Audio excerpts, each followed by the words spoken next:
उससे पहले फटाफट पिछले करंट अफेयर का रिवीजन कर लीजिए और वीडियो के लास्ट में करंट अफेयर से 2 क्विज लगाऊंगा, उसका आंसर आपको नीचे कमेंट करके बताना है। चलिए देखते हैं पहला क्वेश्चन। लांसेट पत्रिका के अनुसार 2019 में भारत में लगभग 17 लाख लोगों की मृत्यु और सकल घरेलू उत्पाद का 1.4% आर्थिक नुकसान का मुख्य कारण क्या रहा? वायु प्रदूषण। हाल ही में launch in pursuit of justice an autobiography किसकी आत्मकथा है? राजेंद्र सचर, ये दिल्ली हाई कोर्ट के पूर्व मुख्य न्यायाधीश थे। इनका निधन हो गया है और इनके निधन के बाद इनकी आत्मकथा लॉन्च की गई है। हाल ही में किसने ओईसीडी के बाहर गरीब या फिर कम विकसित देशों को प्लास्टिक के निर्यात पर पूरी तरह से प्रतिबंध लगा दिया है? यूरोपीय संघ ने। पिछले वीडियो में ओईसीडी का मैंने फुल फॉर्म बताया था, आप सभी लोग इसका फुल फॉर्म नीचे कमेंट करके बताइए। हाल ही में किस राज्य के कैबिनेट ने बोडो को राज्य के आधिकारिक भाषा के रूप में मंजूरी दे दी है? असम की सरकार ने। सशस्त्र बल चिकित्सा सेवा के नए महानिदेशक कौन बने हैं? रजत दत्ता। जनता दल यूनाइटेड के नए राष्ट्रीय अध्यक्ष कौन बने हैं? नीतीश कुमार की जगह रामचंद्र प्रसाद सिंह। मरणोपरांत Grammy life time achievement award 2021 की विजेता कौन बनी है? Selena क्विंटनेला Perez. हाल ही में किसने Atal Bihari Vajpayee in parliament a commemorative volume नामक पुस्तक का विमोचन किया? प्रधानमंत्री नरेंद्र मोदी ने। चौथा अंतर्राष्ट्रीय लोकगीत महोत्सव कहाँ शुरू हुआ है? चंडीगढ़ में। योजनाओं में सुधार के लिए जनता की प्रतिक्रिया पर नजर रखने हेतु किसने PR इनसाइट नामक ऐप लॉन्च किया है? कैप्टन अमरिंदर सिंह ने। ये पंजाब के मुख्यमंत्री हैं। सॉफ्टबॉल एसोसिएशन ऑफ इंडिया की प्रथम महिला अध्यक्ष कौन बनी है? इनका नाम है नीतल नारंग। अब चलिए शुरू करते हैं आज का करंट अफेयर। पहला क्वेश्चन है, हाल ही में दशक का ICC spirit of the cricket award से किसे सम्मानित किया गया? दशक का, तो ये पुरस्कार प्रदान किया गया है MS धोनी को। ऑप्शन बी सही उत्तर है। इसे दशक का खेल भावना पुरस्कार भी बोलेंगे। तो ICC spirit of the cricket award से सम्मानित किए गए हैं MS धोनी। इसी के साथ साथ इन्हें दशक का सर्वश्रेष्ठ T20 और ODI कप्तान भी चुना गया है। वहीं टेस्ट कप्तान के रूप में चुने गए हैं विराट कोहली, उस बात को भी ध्यान में रखिए। तो हाल ही में ICC ने बहुत सारे पुरस्कार प्रदान किए हैं, सबका लिस्ट बनाया हूं, अच्छे से देखिए। सर्वश्रेष्ठ पुरुष क्रिकेटर के लिए सर गारफील्ड सोबर्स ट्रॉफी जीते हैं विराट कोहली ने। दशक का सर्वश्रेष्ठ वनडे इंटरनेशनल क्रिकेटर का खिताब विराट कोहली ही जीते हैं। ICC men's test cricketer of the decade का खिताब स्टीव स्मिथ ही जीते हैं, ये ऑस्ट्रेलिया के क्रिकेटर हैं।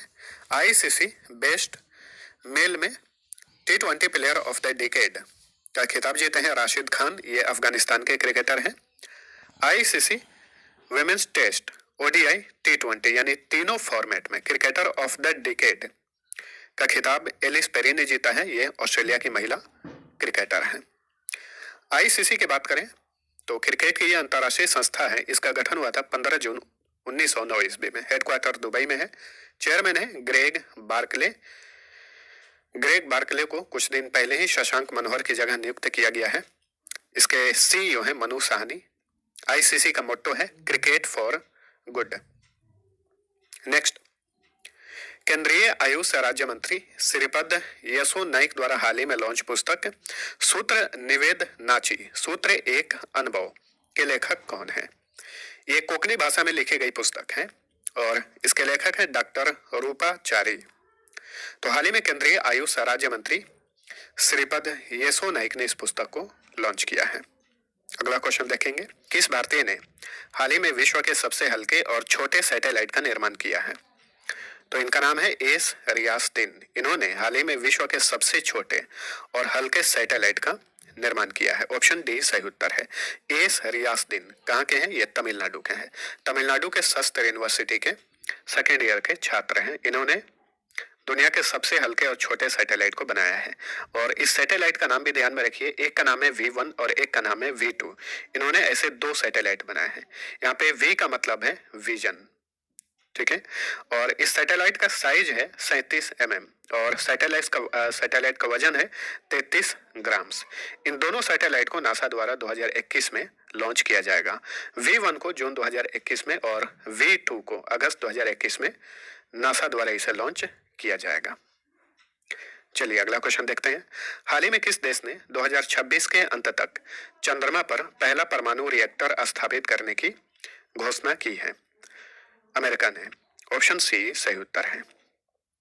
2026 के अंत तक चंद्रमा पर पहला परमाणु रिएक्टर स्थापित करेगा अमेरिका। तो ऑप्शन सी सही उत्तर है। कुछ फैक्ट्स हैं। अमेरिका का ही ओसिरिस रेक्स यान है जो कि हाल ही में बेन्नू एस्टेरॉइड पर उतरा था और वहां से सैंपल लेकर धरती की ओर चल पड़ा है, जो कि 2023 तक धरती पर आ जाएगा। बेन्नू क्षुद्र ग्रह जो है ये धरती से लगभग 200 मिलियन मील की दूरी पर स्थित है। मील या फिर किलोमीटर ध्यान नहीं है मुझे। ओसिरिस रेक्स यान का नाम ध्यान में रखिए। इसे नासा ने 2016 में लॉन्च किया था। और अमेरिका का ही सोफिया एक टेलीस्कोप है, उसने हाल ही में चंद्रमा पर पहली ज्ञात पानी की खोज की है। और अमेरिका का एक आर्टेमिस मिशन है जो कि वहां का मून मिशन है, इसे नासा द्वारा 2024 में लॉन्च किया जाएगा। और इस मिशन के लिए 18 एस्ट्रोनॉट का चुनाव किया गया है, उसमें एक भारतीय मूल के भी हैं। उनका नाम आपको ध्यान में रखना है, राजा चारी उनका नाम है। पूरा नाम है राजा जॉन वुरपुत्तुर चारी। ठीक है। अमेरिका की बात करें तो इसकी कैपिटल है वाशिंगटन डीसी। वाशिंगटन डीसी में नासा, वर्ल्ड बैंक और अंतर्राष्ट्रीय मुद्रा कोष का मुख्यालय है। राष्ट्रपति है डोनाल्ड ट्रंप। एक चीज ध्यान में रखिए, मैं बार बार आप सभी को बताता हूं कि 49वीं समानांतर रेखा जो है वो अमेरिका और कनाडा को डिवाइड करती है, दोनों को बांटती है। और आरआरबी एनटीपीसी का एग्जाम हुआ था 28 दिसंबर को, तो एक छात्र ने बताया है कि ये क्वेश्चन पूछा हुआ था 49वीं समानांतर रेखा से रिलेटेड। तो ध्यान में रखिए, और भी जो समानांतर रेखाएं हैं तो उसे भी एक बार देख लीजिएगा, हो सकता है कि वहां से भी क्वेश्चन पूछा जाए। तो करेंट अफेयर के साथ साथ जो भी मैं एक्स्ट्रा फैक्ट बताता हूँ, करेंट अफेयर जितना जरूरी है वो भी उतना ही जरूरी है, क्योंकि बहुत बार ऐसे होते हैं कि जो एक्स्ट्रा फैक्ट बताया जाता है वहीं से अक्सर क्वेश्चन पूछे जाते हैं। अमेरिका की जो संसद है उसका नाम है कांग्रेस और मुद्रा का नाम है डॉलर। ठीक है। और अमेरिका के 46वें राष्ट्रपति होंगे जो बाइडन और वहां की पहली अश्वेत महिला उपराष्ट्रपति होंगी कमला हैरिस। हाल ही में चर्चा में रहा A68A क्या है जिसने दुनिया भर के वैज्ञानिकों को चिंता में डाल दिया है। A68A इसका नाम है और ये एक आइसबर्ग है, इसे हम हिंदी में हिमखंड बोलते हैं। और ये हिमखंड जो है छोटा नहीं है, ये लगभग 5800 वर्ग किलोमीटर बड़ा है, बहुत बड़ा है ये। और ये काफी चर्चा में रहा है। क्यों चर्चा में रहा है? पहले ये अटलांटिक महासागर में तैर रहा था, यानी वहां पे बह रहा था। अब ये दक्षिणी अटलांटिक महासागर की ओर जो है धीरे धीरे बढ़ रहा है, जो कि ब्रिटिश ओवरसीज टेरिटरी दक्षिणी जॉर्जिया के एक द्वीप के वन्य जीव के लिए काफी खतरा है, क्योंकि ये दक्षिणी अटलांटिक महासागर की ओर बढ़ रहा है। तो उधर की तरफ जो भी आइलैंड है, जो भी द्वीप हैं, तो वहां के वन्य जीव के लिए काफी खतरा है। इसी वजह से आइसबर्ग, इसका नाम है A68A, काफी चर्चा में आया हुआ है। अगला क्वेश्चन है, हाल ही में पूर्वी डेडिकेटेड फ्रेट कॉरिडोर, इंग्लिश में eastern dedicated freight corridor EDFC के न्यू खुर्जा सेक्शन का उद्घाटन किसने किया? एक्चुअल में आज 29 दिसंबर है, आज ही इसका उद्घाटन करेंगे प्रधानमंत्री नरेंद्र मोदी।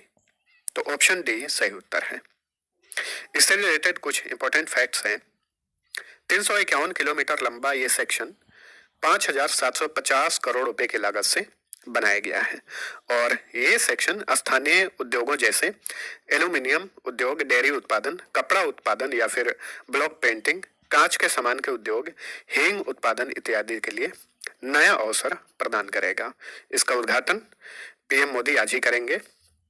इसके अलावा पीएम मोदी EDFC के पूरे रूट के लिए कमांड सेंटर के रूप में प्रयागराज में स्थापित अत्याधुनिक ऑपरेशन कंट्रोल सेंटर का भी उद्घाटन करेंगे। ठीक है। आपको बता दें कि 1856 किलोमीटर लंबा है EDFC, जो कि पंजाब के पास साहेनवाल से आरंभ होकर पश्चिम बंगाल के दनकुनी में समाप्त होता है। नेक्स्ट, हाल ही में केंद्रीय गृह मंत्री अमित शाह ने कहां पर वर्चुअली थुबल बहुउद्देशीय परियोजना, इसे थुबल परियोजना या फिर मैपीथेल परियोजना भी कहा जाता है, इसका उद्घाटन किया? तो इसका उद्घाटन किया गया इम्फाल में, मणिपुर की कैपिटल इम्फाल में। ऑप्शन सी सही उत्तर है। ये परियोजना जो है कई वर्षों से लटका हुआ था, इस पे काम नहीं हो रहा था, लेकिन अब इसे तैयार कर दिया गया है और इसका उद्घाटन किए हैं केंद्रीय गृह मंत्री अमित शाह। केंद्रीय गृह मंत्री अमित शाह ने मणिपुर में वर्चुअली यानी वीडियो कॉन्फ्रेंसिंग के माध्यम से कुल 7 परियोजनाओं की आधारशिला रखी। उसमें एक चूड़ा चांदपुर मेडिकल कॉलेज है, एक मणिपुर भवन है दिल्ली में और एक integrated command and control centre है। इसके अलावा केंद्रीय गृह मंत्री अमित शाह ने असम के गुवाहाटी में 850 करोड़ रुपए की लागत से एक न्यू मेडिकल कॉलेज की भी आधारशिला रखी। अगला क्वेश्चन है, 26 से 27 दिसंबर 2020 को भारत और किस देश की नौसेना के बीच दक्षिणी चीन सागर में पैसेज नामक युद्धाभ्यास संपन्न हुआ? ये पैसेज है, इसे हम पासिक्स भी बोलते हैं। तो हाल ही में 26 से 27 दिसंबर को इसका आयोजन किया गया भारत और वियतनाम के नौसेना के बीच में। ऑप्शन बी सही उत्तर है। कुछ फैक्ट्स हैं, जैसे कि पासिक्स जो अभ्यास है ये नियमित रूप से भारतीय नौसेना द्वारा मैत्रीपूर्ण विदेशी नौसेनाओं की इकाइयों के साथ आयोजित किया जाता है। यानी फिक्स नहीं है कि किसी एक ही देश के साथ पासिक्स का आयोजन किया जाता है, अलग अलग देशों के साथ जो है भारतीय नौसेना इसका आयोजन करती है। जैसे कि इसी महीने 4 से 5 दिसंबर को भारत और रूस के बीच पासिक्स अभ्यास का आयोजन पूर्वी हिंद महासागर में किया गया था और भारत और वियतनाम के बीच में दक्षिणी चीन सागर में इसका आयोजन किया गया है। ठीक है, अब वियतनाम का बचा है तो एक चीज और फैक्ट्स ध्यान में रखिए। INS किल्टन जो कि भारत का एक पोत है, हाल ही में वियतनाम को बाढ़ प्रभावित लोगों के लिए करीब 15 टन जो है राहत सामग्री पहुंचाया है। और हाल ही में भारत और वियतनाम के बीच में एक शिखर सम्मेलन का आयोजन किया गया था। उसमें भारत का प्रतिनिधित्व किए प्रधानमंत्री नरेंद्र मोदी और वियतनाम का प्रतिनिधित्व किए गुयेन जुआन फुक जो कि वहां के PM हैं। और दोनों देशों के बीच में इस सम्मेलन के दौरान कुल 7 समझौतों पर हस्ताक्षर भी किए गए थे। इंडियन नेवी यानी भारतीय नौसेना का गठन हुआ था 1612 में। हेडक्वार्टर नई दिल्ली में है। नेवी चीफ है, नौसेना प्रमुख हैं करमबीर सिंह। डिप्टी नौसेना चीफ हैं जी अशोक कुमार। वही वियतनाम जो है इसकी कैपिटल है हनोई। प्राइम मिनिस्टर गुयेन जुआन फुक। संसद का नाम है नेशनल असेंबली और मुद्रा का नाम है डोंग। अगला क्वेश्चन है, full solid propulsion rocket stage का सफल परीक्षण करने वाली भारत की पहली निजी अंतरिक्ष कंपनी कौन बनी है? तो full solid propulsion rocket stage का सफल परीक्षण करने वाली पहली भारतीय प्राइवेट अंतरिक्ष एजेंसी बनी है। इसका नाम है Skyroot aerospace. Option A सही उत्तर है। जैसे कि अमेरिका का स्पेस एक्स एक प्राइवेट अंतरिक्ष एजेंसी है, उसी तरह भारत का भी एक प्राइवेट अंतरिक्ष एजेंसी है, इसका नाम है स्काई रूट एरोस्पेस। तो ये उपलब्धि इसी एजेंसी ने हासिल की है। स्काई रूट एरोस्पेस द्वारा सॉलिड प्रोपल्शन रॉकेट स्टेज कलाम 5 का सफल परीक्षण किया गया। बताते चलें कि स्काई रूट ने पहली बार अगस्त 2020 में यानी इसी साल अगस्त में एक ऊपरी चरण के रॉकेट इंजन रमन का सफल परीक्षण किया था। अब इस एजेंसी के बारे में जानिए, स्काई रूट एरोस्पेस। इसका गठन 2 साल पहले हुआ था, 2018 में। हेडक्वार्टर हैदराबाद में है और इसके सह संस्थापक और वर्तमान में CEO है पवन कुमार चंदाना। नेक्स्ट, हाल ही में DRDO द्वारा scientist of the year award 2020 से किसे सम्मानित किया गया है? तो DRDO ने हाल ही में scientist of the year award 2020 से सम्मानित किया है हेमंत कुमार पांडे को। यह वरिष्ठ वैज्ञानिक है। ऑप्शन डी सही उत्तर है। इन्हें यह पुरस्कार क्यों दिया गया है?